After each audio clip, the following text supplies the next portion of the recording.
Music. Why do we love it so much? Why does something as abstract as music provoke such consistent emotions? It's quite possible that our love of music was simply an accident. However, our brains love patterns. Music is a pattern. Coincidence? Music's rhythm mystically latches onto us in a process called entrainment. If the music is fast-paced, our heartbeats and breathing patterns will even accelerate to match the beat. That arousal may then be interpreted by our brains as excitement. Research has found that the more pleasant sounding the music, the greater the level of entrainment. And we're back here with another episode of For Humanity's Sake with the multi-talented Emmanuel Winter. Thank you so much for joining us today. Thank you for having me. Absolutely. We're really, really excited to have you come onto the show to give us an interview. We've heard so many great things about you. How long have you actually been a musician? I picked up violin at the age of 6. Wow. So it's been 21 years. So you're like a prodigy. I wouldn't say that. Hey, if you've been playing that long, you might be. You never know. How many instruments do you actually play? Do you have a favorite? Well, violin is my favorite, but I also play guitar and bass and a little bit of keys. Mm-hmm. And, I really love playing them all, but I fantasize one day of having a bass gig. Wow. I get to play bass, but I don't know when that'll happen. But Did it make playing violin such a classical instrument? Did it make it easier to learn other instruments having played violin? Well, with having the groundwork of understanding music, mm-hmm. that helped me pick up other instruments. Mm-hmm. But the mechanics for violin are so different from guitar and piano. Mm-hmm. So technique wise, not really, but when you learn an instrument, it's easier to move to another instrument because you kind of have that understanding of how music works. Right. We're here to talk about love of music and we understand that you're a musician. We're sitting here behind your lovely piano. What kind of piano is this? This is a Model A Steinway from 1913. It's a refurbished. And yeah, I got it about 2 years ago. Wow. And yeah, it's my baby, pretty much how my family says. Wow. It's my baby. Now, how long have you been a musician? So I started, I went to a music school here in Charlotte since when I was 11 years old, and I played percussion. I started playing drums there for about 3 years. Then I kind of I didn't see I felt like I didn't have a purpose with it, So and I was also an athlete, so I kind of just went on with that, and I kind of put music behind me for nearly a decade. Wow. And then heartbreak hit me, and life hit me, and I was looking for an artistic outlet, and so my ex was also a musician, so I was also inspired by him, and I was like, you know what, after a year of listening to a lot of classical music while I was studying, I was like, you know what, I'm going to take a piano lesson, see where it goes. Mm-hmm. So this was in 2019. And after that, it's just been a domino effect of, pursuing the arts. Right. Yeah. That's amazing. So you took a decade off. In that time, how many instruments do you play? So did you learn to play any other instruments during that time? So during what time? The break that you took, did you learn any new instruments? No. Or how many instruments do you actually Not play? at all. No, I didn't play any instruments. I only knew drums, and I knew how to read drum notation and all that, but which helped when I started learning piano. I already had the rhythm set up in that part, especially when playing complex pieces mm-hmm. in classical music that have polyrhythms. Mm. So that definitely helped with being able to play these really kind of relatively difficult pieces. We're here with the very, very talented Pam Taylor. Thank you so much for joining us. Thank you for having me. Absolutely. So with this episode here, it's just about the love of music. So we wanted to get some musicians to come in and tell us about their love of music and what drove them to get into this field. So tell us, how long have you actually been a musician?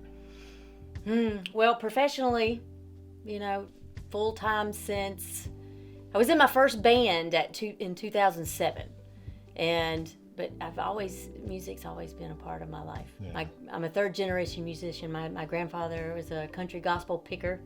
I had the first radio station here in my hometown. Wow. And my dad plays the saxophone. He actually plays in my first band on my first record. So it's just kind of been in my blood. I started singing in church. Wow. And piano, getting back to my first instrument, because second grade, I think, my mom stuck me in piano lessons because I got up on the church piano one Sunday and just started playing Amazing Grace by ear. Wow. And so she stuck me in piano lessons, which made me hate it. But yeah, it's just been it's in my blood. So how many instruments do you actually play?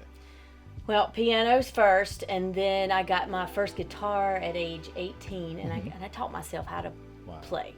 I didn't want to make the same mistake with piano. It's like, I don't want to hate this, so let me just figure it out. And I for my last record, Steal Your Heart, I wanted to be the only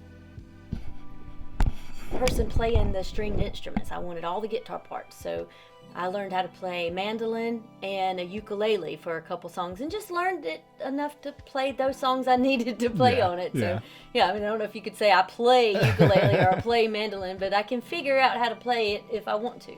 So being able to play by ear, does that help you cross over different instruments and just being able to pick it up and play it? Yeah, it can for stringed instruments. But when you get something like a mandolin, it's tuned differently. The strings, you get those double. It is a different animal, but I feel like little techniques that you pick up from being able to play, like being able to strum or your fretting fingers and things like that, help you play those kinds of instruments, even though the tuning may be different, or you just have to kind of reframe it. But I think that it does give you an edge when you can already play one instrument. You can kind of see where the patterns overlap. Right. All right, we are here with another great musician for the episode of For Humanity's Sake music episode with Ron Sheehan. How are you doing today? I'm good. How are you two? Awesome. Thank you so much for joining us for this interview. Happy to be here. So, how long have you actually been a musician? Oh gosh. Well, I'm not a professional full-time musician. I'm a computer programmer by trade. Oh, okay. I do this basically to keep my coworkers safe. Sanity is a big important thing There for it me, is. and music keeps me sane, which keeps other people much more happy to be around me. Yeah. Music can have that effect on people. Yes, indeed. Have that very calming Yep. effect on people. So, how long have you been a musician? How many instruments do you play and all that good stuff? Oh gosh. Let's see. I do not actually remember learning to play.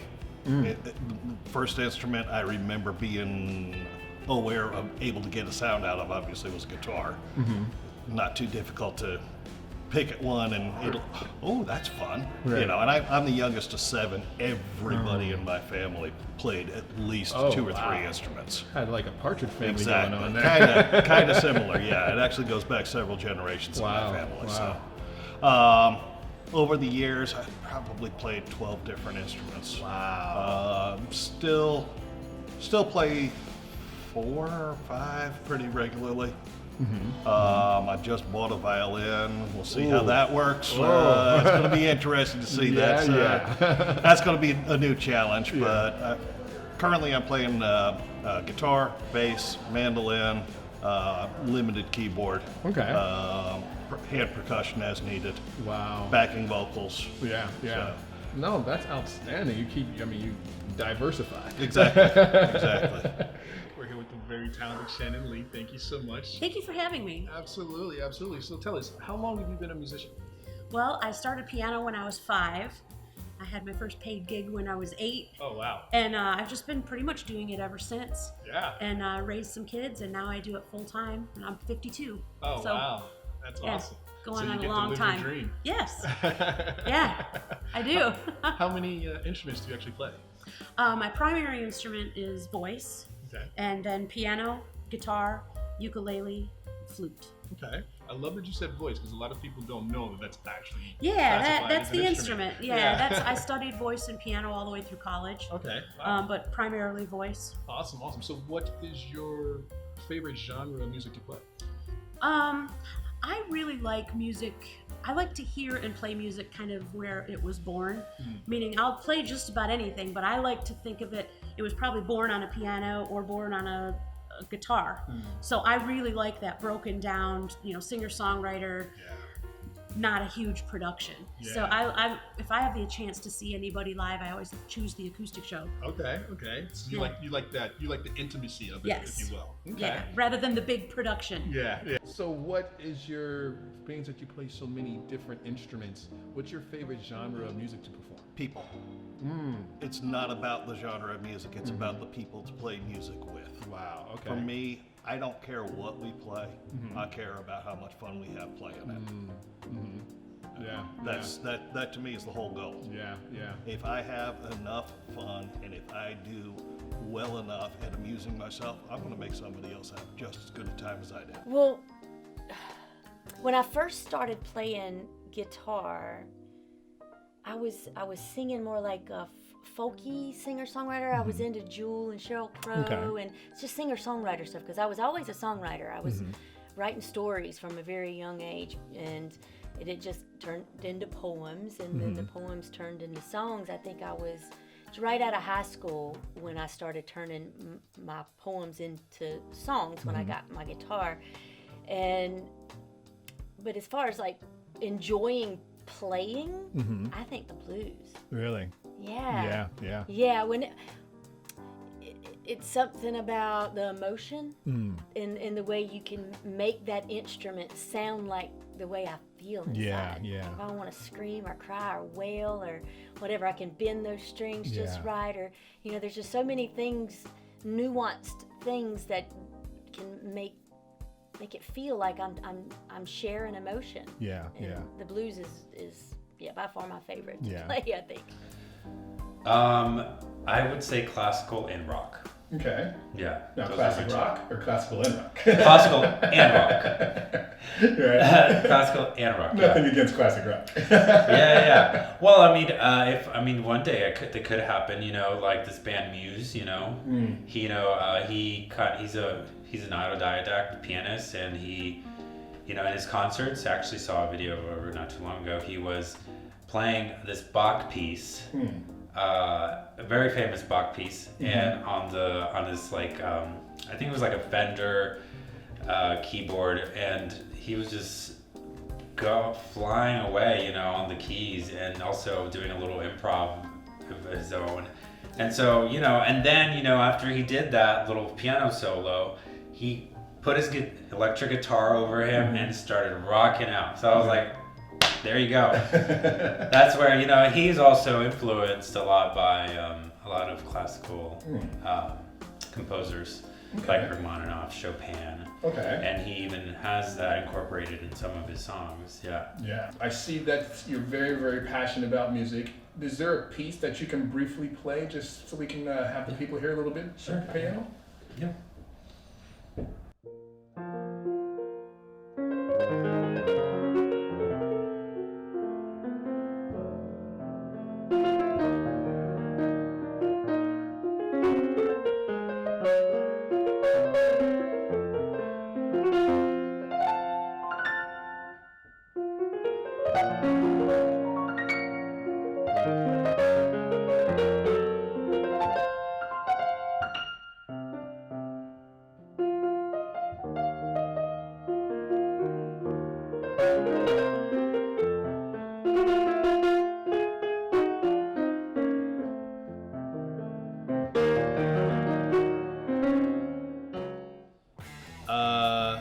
As far as performances go, I love playing R&B.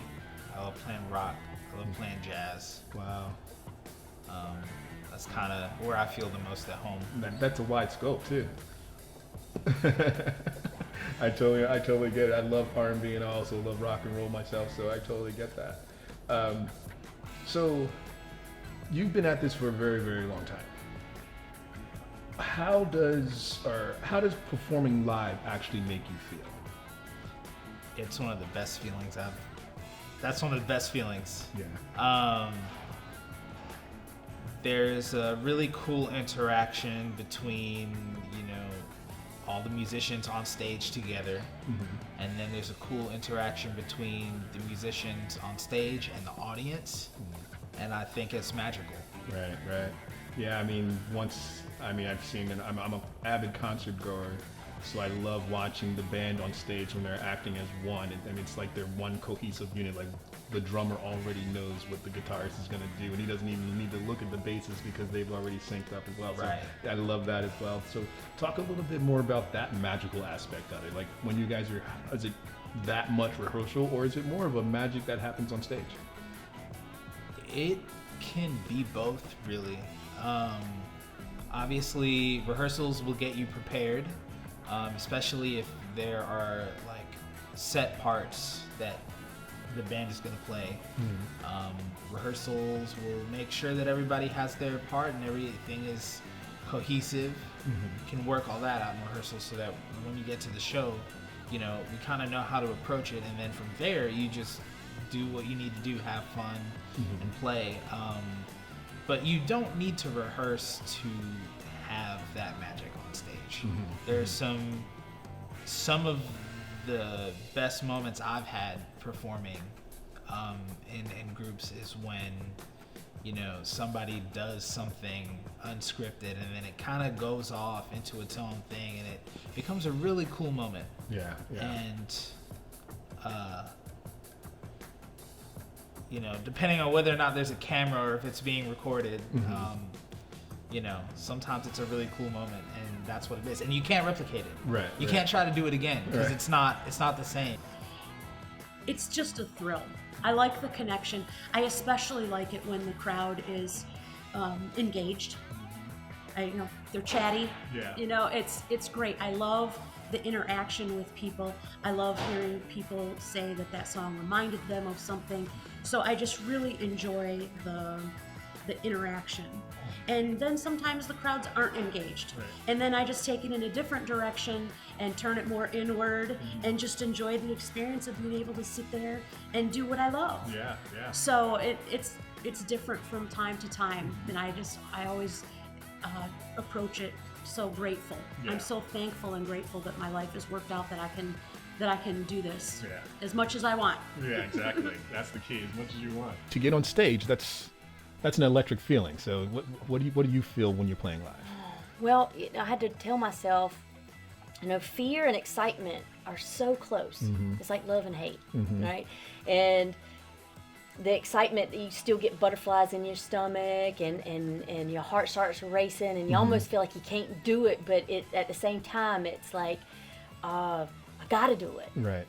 Because it feels so invigorating. And to be on stage, especially being a songwriter and people knowing your songs. Right. And you see people just jamming and how you can move people with music.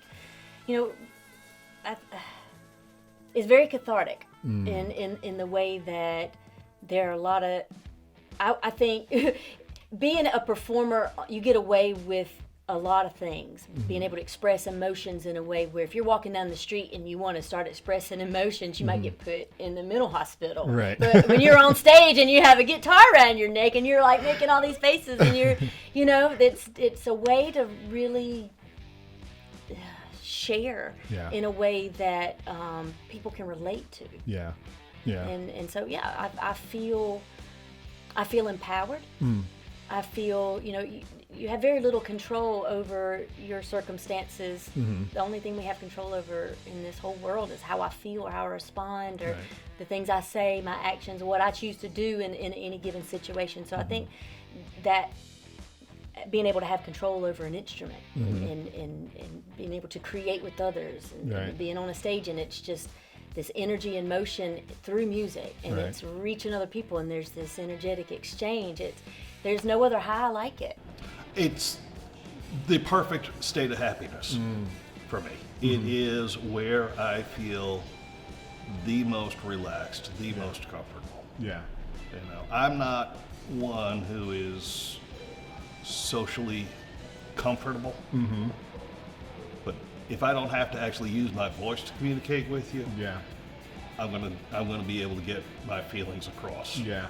Much And music easier. is a great way to do that. Exactly. Yeah. Exactly. Yeah. It is the universal language. Exactly. You can definitely convey a point with, I was just speaking to someone about this, you can definitely convey a point with music without actually having to say a word. Exactly. Yeah, no, that's a great point.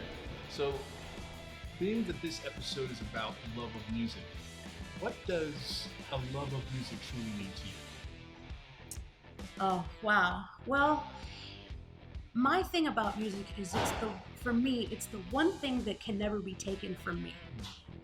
Even if they took all my instruments and, if something happened and I lost everything, they still can't take it from me. Right. And I can always sing and I can always do something. Right. And it's just something that is so dear to me. And it has gotten me through a lot of rough times. It's brought me a lot of joy. I've met so many people. It's just an integral part of who I am. So, like, it's almost written in your DNA. Yeah. Like asking me to stop would be like asking me to stop breathing or something. I don't think it would be possible. Yeah. I listen to music intentionally. Of course I feel it. I mean, we all feel it. Right. But also for me, it means like it's always going to be a part of me. Even if I wasn't playing, even if I wasn't a musician professionally, Right. I would still be writing and creating in some way or another.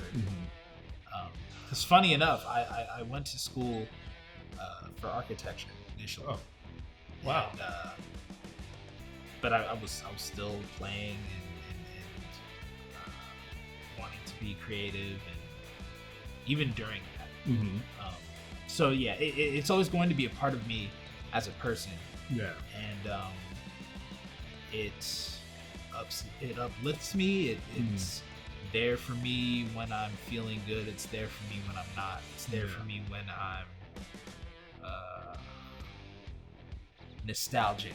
It's there for me when I'm excited about things to come. Like it's there. It's always there. I think the love of music for me is kind of like a protection towards what it means to be human, and what the human experience is all about. I think it's a form of me being able to transmute the emotions that I struggle to emote in reality onto art. So that is why music is so meaningful to me. Whenever I'm struggling, whenever I have an emotional adversity, I just sit down at the piano and just let it flow. To me, music is meant to be a shared experience. I am not somebody who enjoys the sound of just me. So for me, particularly during the pandemic, it was really difficult to maintain the equilibrium, the balance of doing the day job, keeping up with the relationships in my family, and not having that shared performance experience was really difficult for me. I started multi-track recording just so that I could find ways to have an interactive experience. But it wasn't the same, of course. I mean, it can't be, obviously, unless everything is happening simultaneously live. It's not live. Right. I can't live without music. Imagine watching a movie and there being no music. Is it going to give you that same feeling? Right. Music brings back memories from my childhood. I'll hear even just a jingle on a TV commercial, the way it brings you right back there. How can we live without that? Yeah. Like, and our favorite songwriters, our storytellers, our like if you're into guitar, if you're into piano, you have, you know, your go-to when you're sad. That you put on the record player or put in the CD player. You have your go-tos when you're feeling, when you want to party, you know, when you're feeling, are you cleaning house? You put like music is just a soundtrack to life. Yeah. So how can we live without that? Yeah. Would you say that it probably has one of the most powerful influences on our life when we listen, when we have a love for music? Absolutely. Absolutely. I mean, from make a joyful noise. You know, music is so many things to so many different people. Yeah. You know, what was the first thing we did when we come out of the womb? We were crying. You know, that's a noise. That's music. I'd say if your heart beats, you're music. You have music. Yeah. You can create music. Is that ingrained in every being, I believe. Yes, absolutely. I believe so too. I believe that, you know, music is a part of us, you know, when it comes to deep down to our souls, like you said, because we can feel it within.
The 432 Hz frequency is a type of tuning that is said to have healing and meditative properties.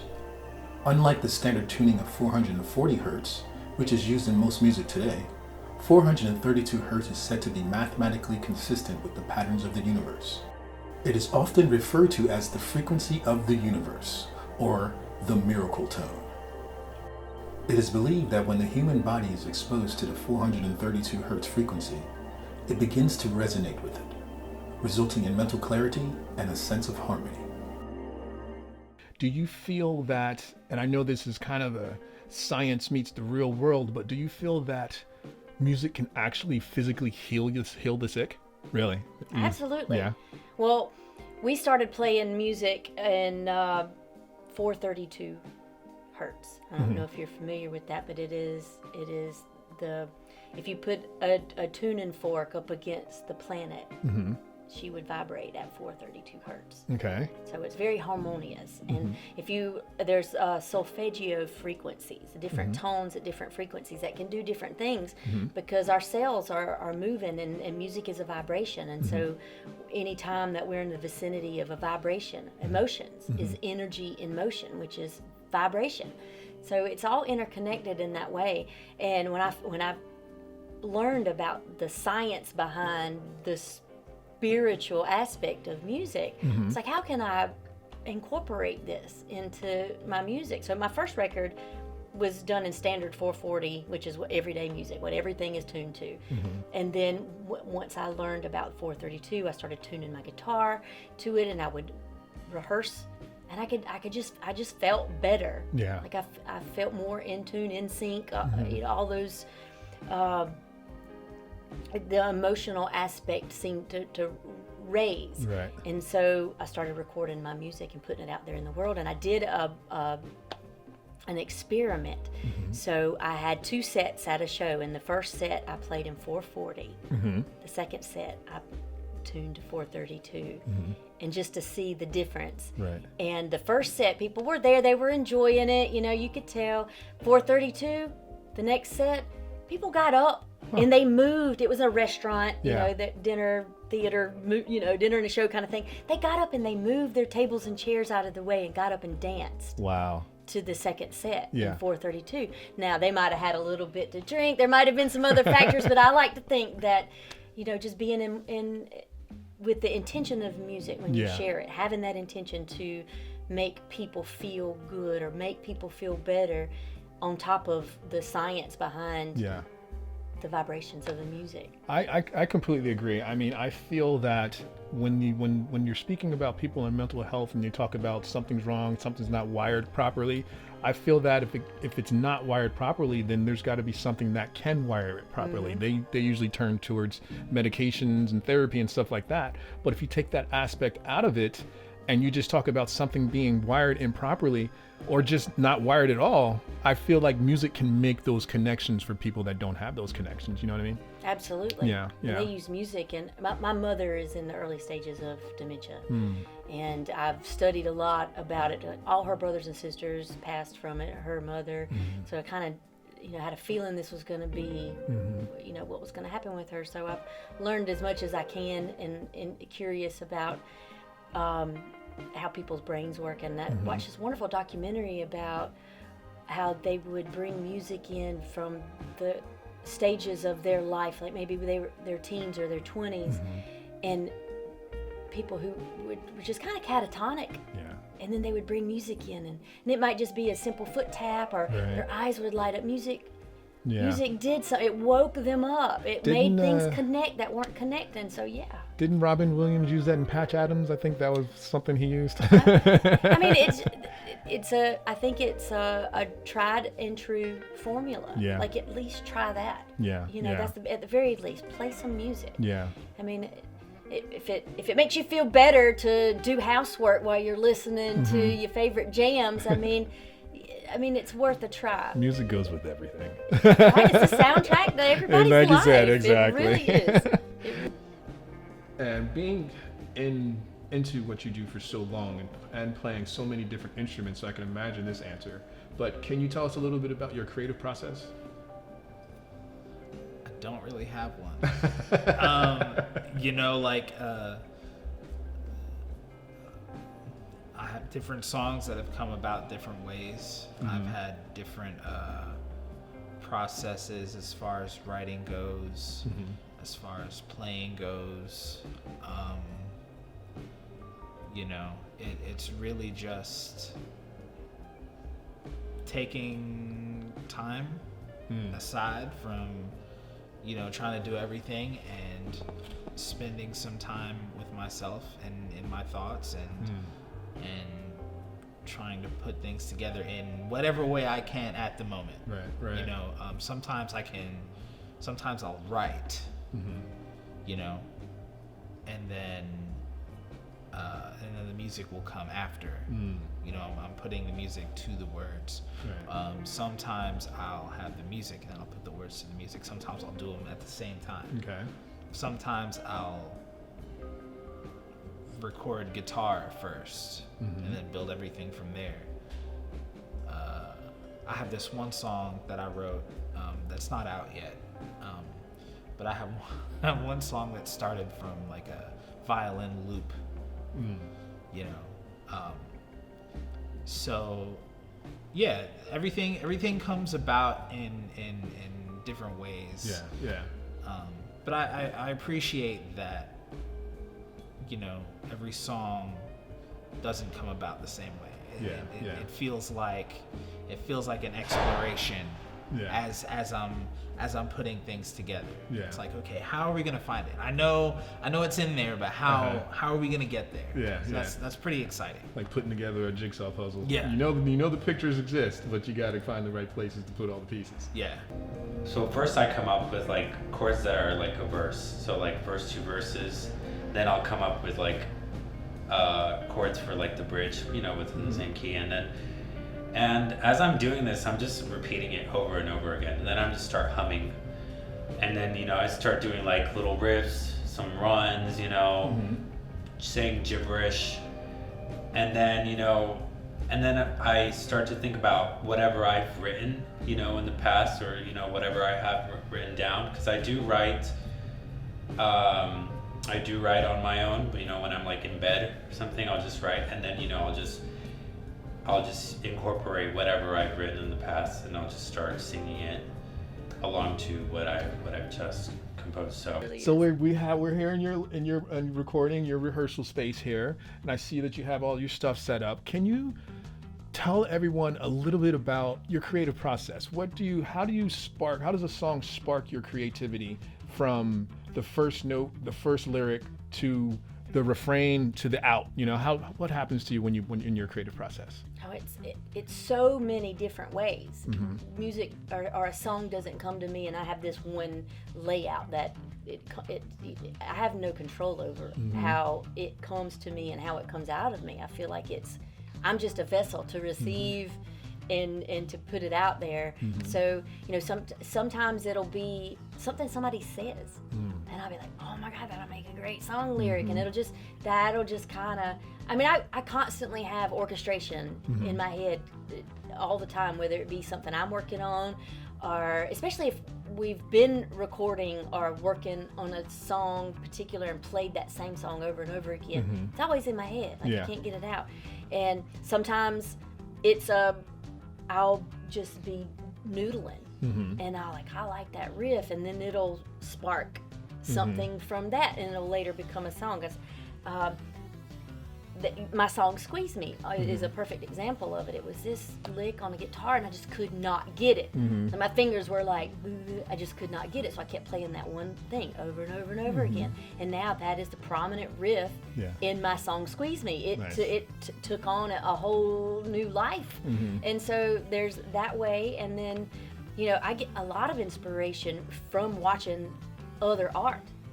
It's like how I perceive somebody else's art, whether it be acting or a line in a movie that sparks something. And it can either be I just go and just play and just mess around, or I write and there's no music involved yet. It's just it comes at me in many different ways. Being that you play so many instruments, do you write any original songs? I've written a handful of songs that I'll play in front of people, but no, I'm a sideman. Okay. There's nothing wrong with the sideman. No, not at all. We need side people. A band, that's a very important part. So what would you say that your input or influence into the songs that you guys are creating or playing, what do you say your input is as spontaneity? Okay. I'm the wild card. I'm the guy that's... I won't ever intentionally make a mistake, but I'll intentionally play something different just to see what happens. Right. So I'm the unpredictable wild card guy that's sometimes gonna force something interesting to happen, but I'll never intentionally drive something over a cliff. Right. But sometimes that's the best part, though, I think, when you're jam session like that. It depends on where in the creative process a song is. Right. I mean, if it's something that the songwriter has considered complete, you got to respect that. Right. But if it's something that's still in an evolutionary state, let me throw something in and see if it gets incorporated into whatever it's going to grow up to be. Yeah. No, absolutely. I totally agree. You got to play with it sometimes and see what comes out on the other end. Exactly. And to me, they don't call it playing music when they don't call it working music. They call it playing music. Right. To me, it's playful. Nice. Now, I know for myself, when I was doing this way back in the day, the live performances for me were the most fun, but they were the most scary. You know what I mean? Because you get a large crowd out there and you got to perform. It can be a little scary when you get up there. So, do you still get the butterflies before you perform? Before you go up?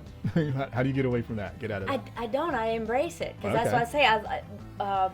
Fear and excitement. I just tell myself I'm excited, and it's not really fear. And false evidence appearing real. It's live is just,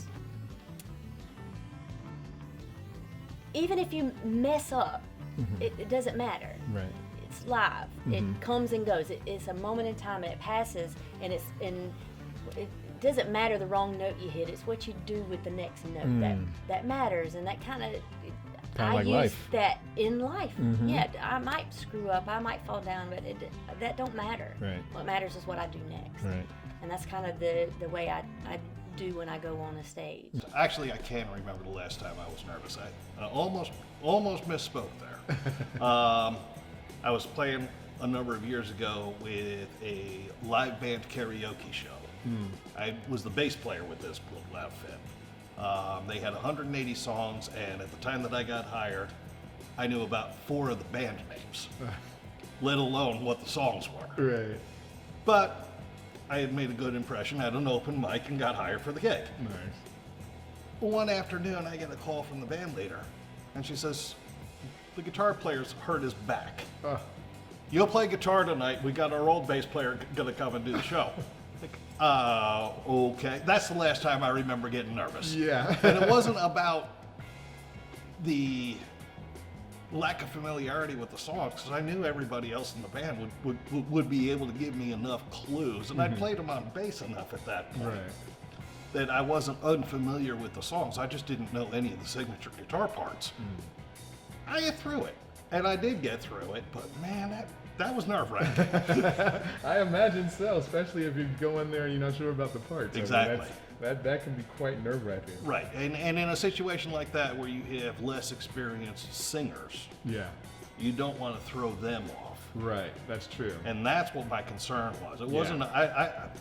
I don't get embarrassed about making mistakes. That's just part of learning. That's just experience, and sometimes fun things happen when mistakes occur. Yeah. That's not the situation that you don't want to put someone who isn't prepared to be in that situation in that situation. Exactly. Do you still get butterflies or that mad adrenaline rush before you go on stage? It depends. Generally, I don't get nervous before performances. But there's definitely the adrenaline rush of performing. That is there's definitely a rush of performing performing my own music to people. Right. And I revel in it anytime I get the opportunity to do so. But sometimes there'll be like a listening room in like a small intimate space where it feels like you're under a microscope. Because I've done some performances solo, and it's that situation where you're under a microscope, like you're there, you can't hide from anything. Right. And sometimes those will feel a little bit more, so those will feel a little bit different. But usually, once I start, it's like, okay, I'm in it. Yeah. Well, let's go. So do you still get the butterflies? I do. Do you really? I do. Especially if it's a new room. And I think you constantly have to be pushing yourself. So for me, that's trying new music, or like I'm super comfortable on the piano, but I'm not super comfortable on the guitar, but I bring it with me and I push myself to do it. So that's where I push myself to that point of a little bit of fear, a little bit of anxiety, and sometimes it's not great. And that's fine, because it's got to be not great so you can get better at it. Exactly. So I always try to push that edge to where I'm pushing myself past the point of comfort. Yeah. Where do you think, because you've been performing for a long time, and where do you think you would be in life without music? Dead. Wow, really? Means that much to you? Well, yeah, music has been my therapy long before I even knew what was happening to me. And we get emotions, and if I can't get them out of me. I say we. I feel like I'm speaking for a lot of musicians as a whole, and because I feel like this is a common thing. But for me, music has been therapy. It's cheaper to create, but it just to be able to have a vehicle for moving through hard things in life, and whether or not it's to end up performing in front of 1,000 people or to put on a record that's going to be heard all over the world, Right. or if it's just something I need to sit here and cry over my guitar strings, and nobody will ever hear it. There's something magical in that process, and if I know if I hadn't have been able to go to that, I just feel like I just.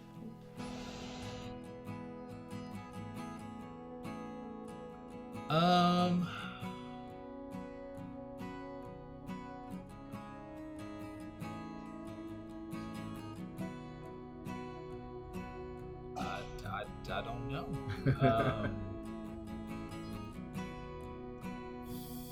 Feel like life would be a lot duller without it.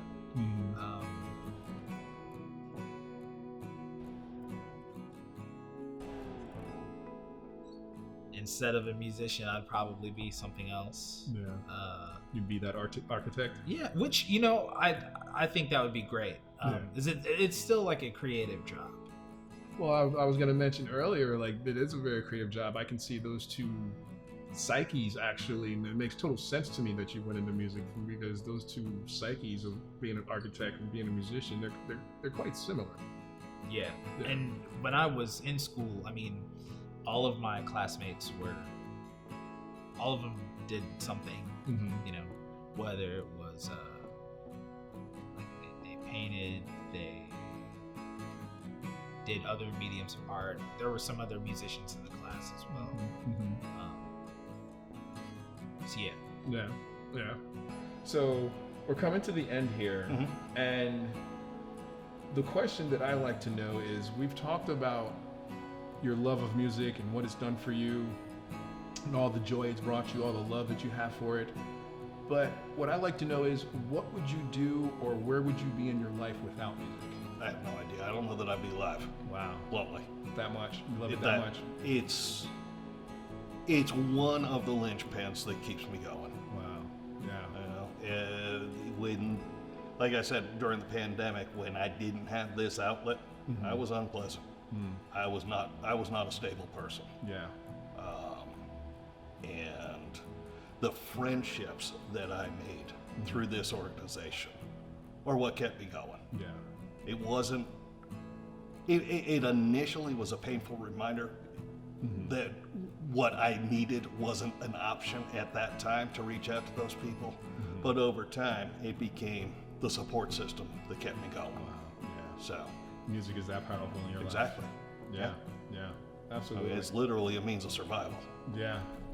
I agree. I mean, there's not much I can do without music. I mean, I get up in the morning, first thing I do is turn on music. So I get that. There's always something playing in my head. I don't keep music playing around me very much because it's always in my head.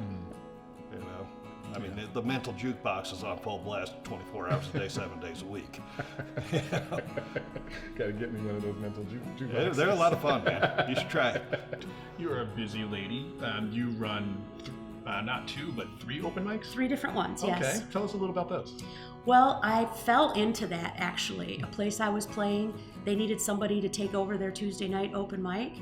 It was called Divine Wine, and I said, sure. You know, I didn't have anything going on. So I just figured it would be something I did until it ran its course. And we're going into our 10th year on Tuesday nights. We've been at 3 different places. It's moved a little bit. And it started out as just an acoustic open mic. And then before long, people were bringing drums and guitars. And so now on Tuesday nights, it's a full band jam. I've learned how to run sound. I've learned how to set up drums. I've learned about guitars. So it's really helped me to learn a more rounded part of the business. I know I like the whole shebang now. Threw myself into the fire. So that's that one on Tuesday nights. That's at Z's Tavern. Okay. Every other Tuesday. And then we're at Dream Chasers in Waxhaw every other Thursday. Okay. And we get a lot of young people that come to that one.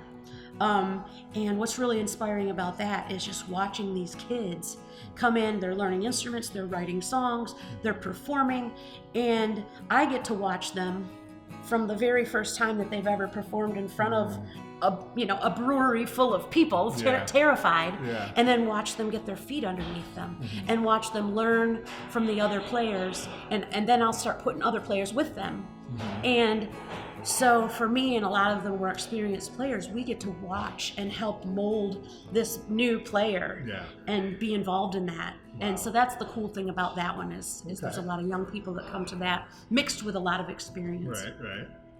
And then here at Great Wagon Road, started here a few months ago. This one is almost exclusively original music.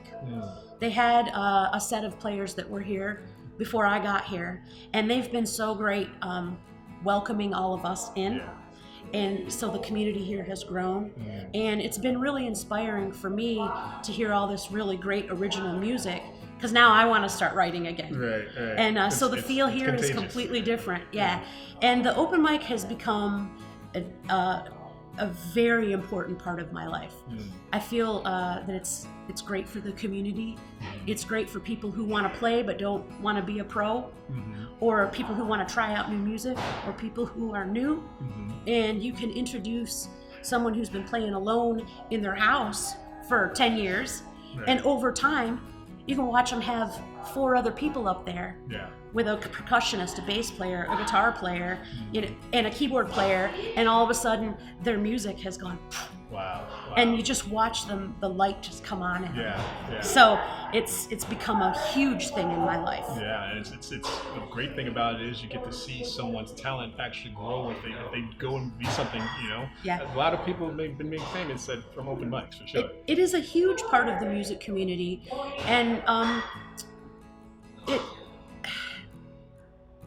there's just nothing bad that comes from it, It's good for me because it helps me with steady employment. It's good for the bar, Right. and it's just such a great thing for the players who come out. Yeah. And I've seen people who are new to the area who come in and boom, they've instantly hooked up with a large community, and now they've got a group of friends. Wow. And then that branches out, because when I moved here, it was tough. I had a hard time kind of finding my way. Yeah. And that's another reason why I do things the way I do. I want to make things easy for people who move here to get them plugged in. I can say, what are you doing? What do you want to do?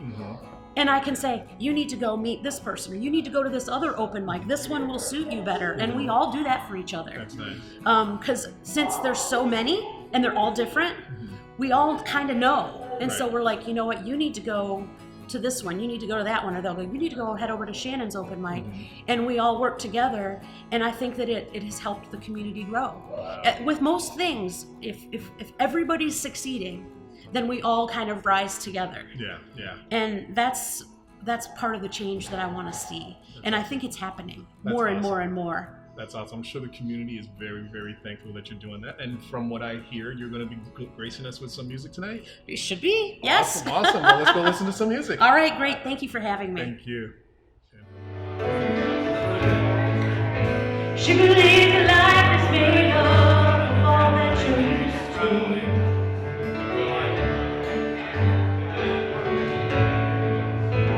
The clock on the wall has been stuck at 3 days.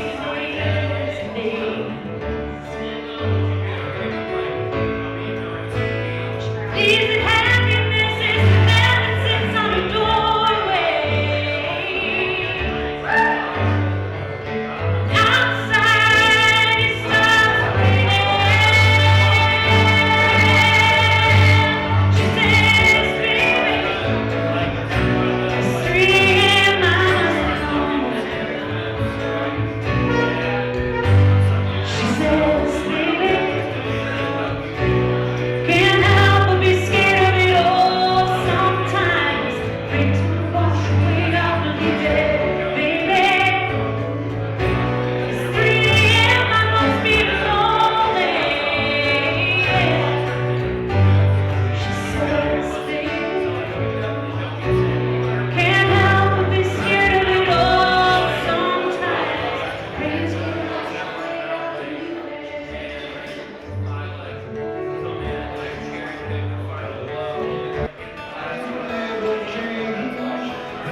Hello, beauty. Hello, strength. Hello, wonder. What's your name? Jody broke through her house by the sea. I kind of believe there's another brother waiting on me. Set me free. I just found out a ghost left town.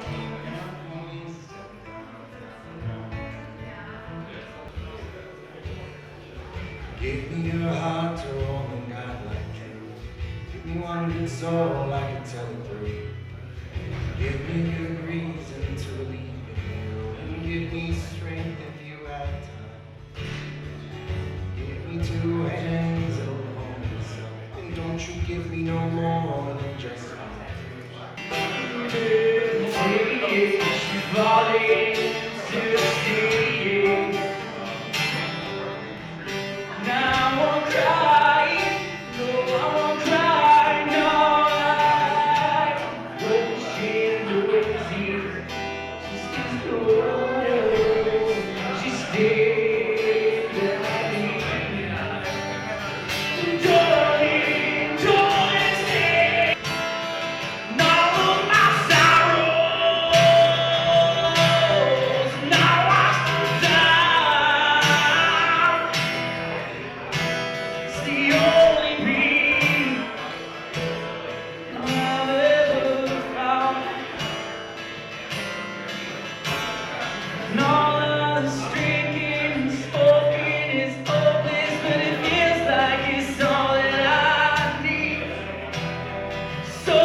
We've come to our final question here, and it's just a little mind game I like to play and see what word people come up with. So if you could, in one word, please tell us, for humanity's sake, music needs to be what? For humanity's sake, music needs to be honest. It needs to be authentic. And it needs to be able to touch people in whatever way. Right. However you can reach them. Absolutely. For humanity's sake, love. Why love? Because it's what cures everything. When you approach everything with love, I think you can never go wrong, and things just fall into place when you approach everything with love. Cultivated. Wow. Okay. Just like growing crops. Just like making sure there's enough trees that the oxygen is available for people to breathe. Music has to be cared for. It has to be nurtured.